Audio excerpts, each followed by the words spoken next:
finalmente, depois de muito tempo de espera, a gente vai ter a oportunidade de ver a cena do começo, a cena de quando aquela vila era normal em From, chegou a proposta de sacrificarem as crianças e tudo aconteceu. A gente vai ver isso logo no início da quarta temporada. Mas e sobre o presente agora, que a situação fica muito mais difícil? Os monstros agora vão passar a atacar de dia também, é o que indica a chegada do cara de terno amarelo, mas também o renascimento do sorriso traz uma pista sobre isso. Esses são alguns dos pontos, que a gente vai responder aqui nesse vídeo sobre From, coisas muitíssimo importantes e empolgantes. Se você quiser saber, cola aqui. Fala, povo bonito que assiste esse canal lindo chamado A Gente Faz Agora, tudo bom com você que tá assistindo? Eu tô bem demais, eu sou o João Victor, pra você que não conhece, e hoje eu tô de volta aqui pra trazer pra vocês mais um vídeo sobre From, terceira temporada também, porque muita coisa tem a ver com o final da terceira, mas quarta ao mesmo tempo, tá? As duas coisas, porque é um vídeo respondendo os comentários de vocês, que esse aqui vai ser o mais louco de comentários assim até agora dessa temporada de From, porque é sobre o final, né? Acabou, aí vocês mandaram um monte de coisa extremamente interessante que eu sempre falo, muitas vezes é coisa que eu nem tinha imaginado, a maioria aqui é isso, umas coisas que não fazem sentido, outras que fazem sentido demais, e fica aqui que você vai entender tudo, vamos explicar, deixa esse like, né, ajuda muito na divulgação, e se inscreva no canal pra você não perder nada sobre From no canal. E se esse velho de amarelo, como ninguém conhece além da Julie do futuro, acabar chegando na cidade como mais um morador? A gente já começa com um comentário muito interessante que já adianto que esse aqui é um dos que eu não tinha parado pra pensar. A gente viu que a temporada terminou com a chegada do cara de terno amarelo, que a gente não tem a exata resposta. Tem teorias sobre quem ele é, que ele é o líder desse lugar. Na verdade, ele não é o líder, ele é o gerente dos monstros, ou ele é um monstro superior, tem um monte de teorias sobre ele. E eu comentei muito sobre a situação do Jim, porque pra todos os efeitos, ele tá sozinho naquele local ali, né? A Julie que aparece pra ele é uma Julie do futuro, então depois de tudo, provavelmente ela vai sumir. O cara que apareceu de terno amarelo, é possível que ele suma também, aí vai ficar o corpo do Jim lá, o pessoal vai ter que ir atrás e encontrar sem saber por que ele morreu, vão ter que investigar como ele morreu, porque a Julie lá é do futuro, não é a do presente, ninguém sabe quem que é esse cara de terno amarelo, mas e se esse cara de terno amarelo vier na malandragem? Filho, esse é um plot que eu tô imaginando aqui na minha cabeça, vai dar uma agonia sinistra de assistir, mas ia funcionar demais, né? Ou ele só fingir que é um sobrevivente ali na floresta, chamar atenção, ó, mataram alguém aqui, eu tava caminhando por aqui e encontrei. Isso não sei se ia dar certo, porque poderiam colocar a culpa nele, ou ele só some, acham o corpo, e de repente, num dia ali de From, que o pessoal já tá com os ânimos à flor da pele, mas num dia normal, chega ele chega de carro, chega com algum veículo, fingindo que é uma nova pessoa que a cidade trouxe, mas que na verdade é um dos caras que tá por trás de tudo. Como ele pode ficar de dia, tranquilo ali no meio, né, ele poderia se infiltrar na galera, fingir que é alguém do bem e começar a matar o pessoal nas escondidas. Rapaz, isso seria um plot perfeito pra temporada, que esse comentário aí deu uma ideia extremamente interessante, não dá pra apostar e falar que é isso mesmo, mas é uma teoria muito louca. Você que tá assistindo, coloca nos comentários se você acha que isso pode acontecer, ou se você acha que ele vai simplesmente sumir aqui e não vai aparecer mais, o pessoal vai ter que descobrir ele mais pra frente na temporada, ou se ele vai continuar aqui e vai pra cidade mesmo matar, um massacre muito louco mesmo, sem querer se esconder. Tem essas três possibilidades aí, vamos ver. Acho que pode ter um outro grupo em algum lugar que eles não descobriram ainda e a irmã do Victor pode estar lá. Muito bem, aquela ideia, né, quis trazer esse comentário aqui porque a gente realmente tem uma ideia de não saber o quão grande é o espaço ali de From. De fato, tipo, a gente tem a noção da cidadezinha, do local das casas lá, onde fica o dinner, a delegacia e tudo mais, e aí tem a Colony House que fica um pouquinho distante, mas é alguns minutinhos de caminhada, não é coisa de hora e nem nada do tipo não. Só que aí, nessa temporada agora, a gente teve uma noção maior de espaço que foi apresentada. E isso acontece principalmente lá no início, quando a galera descobre aquela outra vila, que é lá que eles estão encontrando comida, porque a comida na cidade normal tá podre, é só lá que tá dando certo, que tem essas imagens, essas estátuas estranhas. Pois é, no momento que descobrem isso, a gente tem uma revelação que são boas horas de caminhada até chegar lá. A gente descobre isso lá no início da temporada mesmo, quando eles descobrem aquele lugar que a Christy machuca, que o Jade quer sair correndo ali, mas que se ele for pra cidade não vai dar pra chegar a tempo antes de escurecer. Ou seja, são umas boas horas, é um pouco distante. Isso só comprova pra gente que realmente ainda não dá pra saber a real extensão desse local. De início parecia ser menorzinho, só essa vilinha, só a Colony House, aí vai aumentando, descobre essa vila. E se tiver outras vilas que vão aparecer na outra temporada? E se tiver outros sobreviventes que estão em From, mas estão em outro lugar mais distante? E se no meio deles tiver a Eloise, irmã do Victor, mais velha, que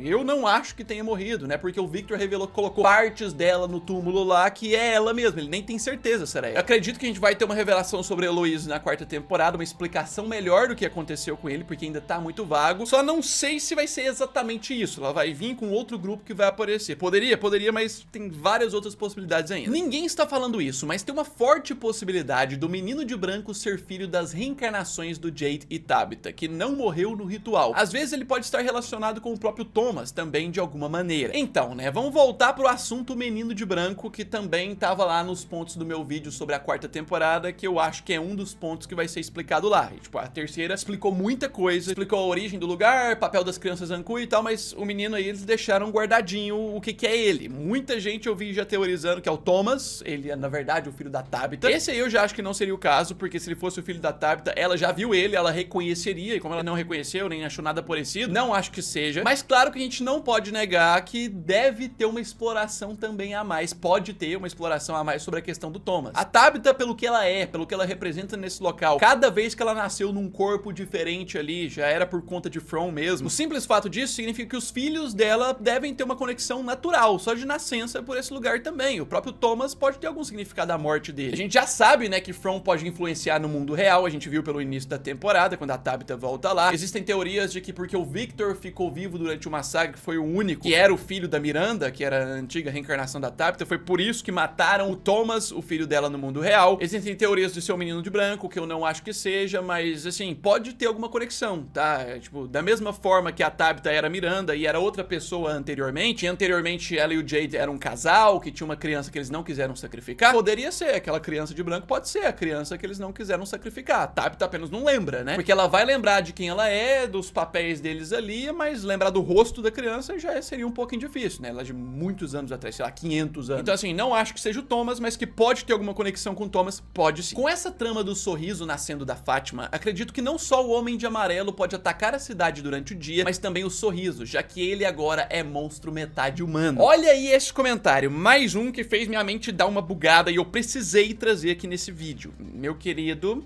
é de se pensar. Esse episódio consagrou o primeiro monstro da história de From até hoje que a gente viu que pode atacar de dia e ficar de boa ali matando pessoas, tá? Ele pode ser o líder do lugar, às vezes nem é só um monstro, pode sim. Mas isso aqui pode inaugurar um novo processo de maior agressividade dos monstros pra matar as pessoas. Tipo, pode ser que com uma simples vontade do líder dessa cidade, os monstros podem atacar de dia. Ele quer, acabou, eles não vão morrer mais de dia, eles vão ficar de boa lá, podem atacar de dia, não é só de noite. Já deu pra perceber que a cidade pode mudar a regra de um monte de coisa a hora que ela quiser. Ela pode mudar onde a plantação vai crescer mais próspera, como é que vai ser as coisas. Então essa questão sobre os monstros não seria muito difícil de mudar, tá? E outra coisa, a questão sobre o sorriso, não sei exatamente se vai ser assim, mas pensando aqui faz até que algum sentido, tá? O fato dele ter nascido pela barriga da Fátima, que é uma humana, tornaria ele um pouquinho humano, né? Uma parte humana, que poderia fazer ele ter a possibilidade de atacar de dia. Se os roteiristas quiserem colocar essa explicação, super aceitável, dá pra fazer isso, basta eles quererem. Se isso vai acontecer mesmo, a gente ainda não tem indício. O máximo que a gente viu do sorriso foi ele renascendo lá, o Boyd vendo ele e acabou. A gente não sabe como é que vai ser o passo a partir dali. Você vai atrás do Boyd, você vai começar a atacar de dia e tal, mas tem essa possibilidade. Vale lembrar que o Homem de Terno Amarelo, quando matou o Jim, também revelou que o conhecimento traz consequências, né? O conhecimento que eles adquiriram, o fato do Jim ter ajudado a Tabitha e o Jade se lembrar de tudo, trouxe consequências, né? Que agora é o Jim morrer. Provavelmente durante todas as reencarnações da Tabitha teve alguma consequência, assim. E provavelmente os monstros só atacaram e fizeram aquele massacre na época do Victor por conta de algum conhecimento maior. Então a cidade fica mais agressiva quando alguém tem mais conhecimento. Pode ser que agora que eles têm mais conhecimento, os monstros fiquem liberados pra atacar de dia. É uma outra questão. Tô confirmando isso? Também não, mas fica aberto. É possível. João, excelente vídeo, parabéns. Eu acrescentaria outra coisa na quarta temporada. Inclusive, eu acredito que já no início do primeiro episódio teremos uma sequência de cenas mostrando o que ocorreu na época dos sacrifícios das crianças. As consequências, surgimento dos monstros, o looping e tudo mais. Tipo, em resumo, pra gente não precisar de ler tudo, ele fala que seria quase que um episódio inteiro pra poder mostrar isso, tudo o que foi acontecendo, assim, nos flashbacks. E aí no final do primeiro episódio só voltar pro presente, pra aí começar a história da quarta. Assim, um ponto é que a gente ainda não sabe a intenção dos roteiristas, mas na minha opinião, a gente já tem o suficiente pra que eles possam começar uma temporada assim, tá? Tipo, a forma como a terceira terminou, revelando uma lista de coisas, a origem do lugar, que é por meio de sacrifícios de crianças, revelando que os monstros eram os pais das crianças que aceitaram, que Jade e Tabitha eram um casal no passado, que ficaram reencarnando. Esse casal não aceitou matar a criança, por isso tá preso ali no loop. Com essa quantidade de coisas que revelaram aqui já, eles já contextualizaram muito pra que uma quarta temporada comece com uma cena do passado.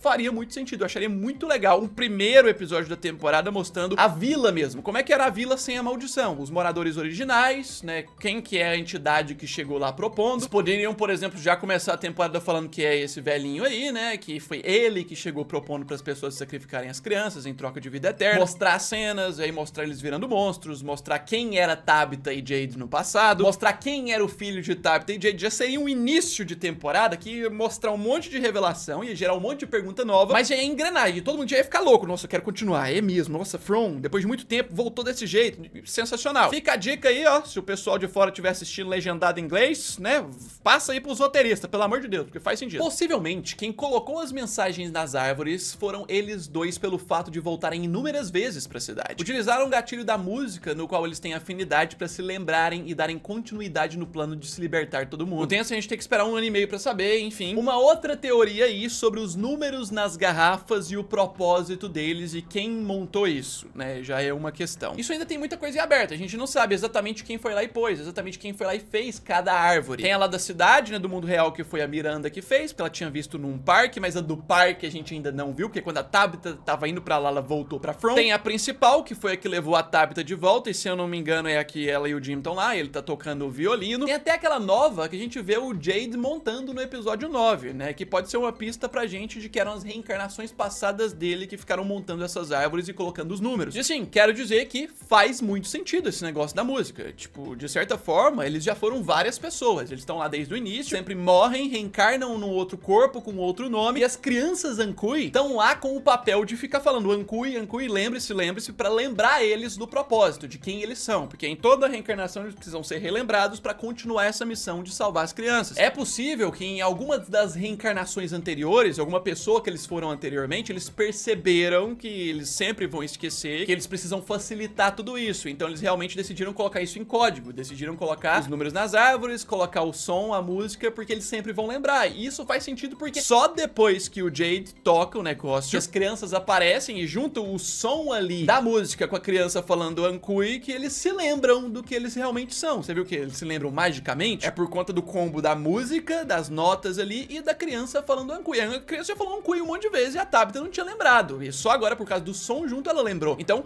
faz sentido que lá no passado, outra versão deles tenha colocado ali de propósito. Realmente, muito bom comentário. O Menino de Branco é um viajante da história, assim como a Julie. Ele não pode mudar a história, por isso fica só guiando os personagens para que eles mesmo mudem a história. Tá aí um comentário também extremamente interessante e que pode ser promissor pro rumo que a história pode levar na 4ª temporada e como a Julie pode salvar todo mundo. Como eu disse anteriormente, Menino de Branco a gente ainda não sabe quem que é. Ele não foi aprofundado ainda na história dele. Não acho que seja o Thomas, mas pode estar ligado ao passado da Tabitha e do Jade de alguma forma, como também ele poderia ser um desses viajantes no tempo, né? Um desses caminhantes no tempo que o Ethan cita, né? Ele só fica aparecendo ali em certos momentos pra avisar sobre as coisas pros personagens, já que ele não pode ir lá com a mão dele e alterar. E a gente descobre agora que a Julie é uma pessoa assim, mas assim, tá? Eu não acredito que a Julie esteja na mesma situação do Menino de Branco. Eu acho que o Menino de Branco tá muito mais relacionado a esse lugar, a questão da Tabitha e do Jade, tem muito mais coisa atrás dele do que só ser um viajantezinho no tempo igual a Julie. Não acho. Mas de qualquer forma, mesmo que eles não sejam a mesma coisa, desse comentário vem uma ideia muito interessante. Como eu disse lá na análise, a partir da revelação agora de que a Julie é uma viajante no tempo, ela pode tentar descobrir como é que controla esse poder, voltar em certos momentos, mas o Ethan mesmo disse que ela não pode interferir em nada, ela só pode ir lá ver. Ah, mas tem a questão do Boyd dela jogando a corda, eu já expliquei um monte de vezes. A questão dela jogando a corda pro Boyd não foi que ela foi intencionalmente lá jogar a corda pro Boyd, não foi porque ela quis. Alguém que estava lá pediu pra ela, no caso o Martin pediu. Então a questão da corda provavelmente ela estava predestinada a acontecer mesmo, não é que ela foi lá e quis interferir. A grande questão da interferência dela é ela com a vontade dela querer ir lá e interferir. Isso realmente provavelmente não tem como. Mas aí com essa ideia do Menino de Branco veio o ponto. Depois que a Julie na 4ª temporada descobrir como controlar essa viagem no tempo, como ir pra cada momento que ela quer, uma das estratégias dela pra resolver esse negócio de não poder interferir pode ser aparecer pra pessoa e convencer ela. Convencer a pessoa que tá vivendo aquela linha do tempo a alterar. Já que a Julie não pode, ela fala pra pessoa, não faça isso, mude isso. Essa versão da Julie que apareceu pro pai dela no episódio 10 pode ser uma primeira tentativa dessa Julie do futuro de fazer isso, né? Ela sabe que não pode mudar, mas pode chegar lá e convencer. Sai daqui, vai pra cidade, tipo, avisar. E a pessoa toma atitude. Aqui, por Jim ser cabeça dura, ela não conseguiu. Mas pode ser uma estratégia.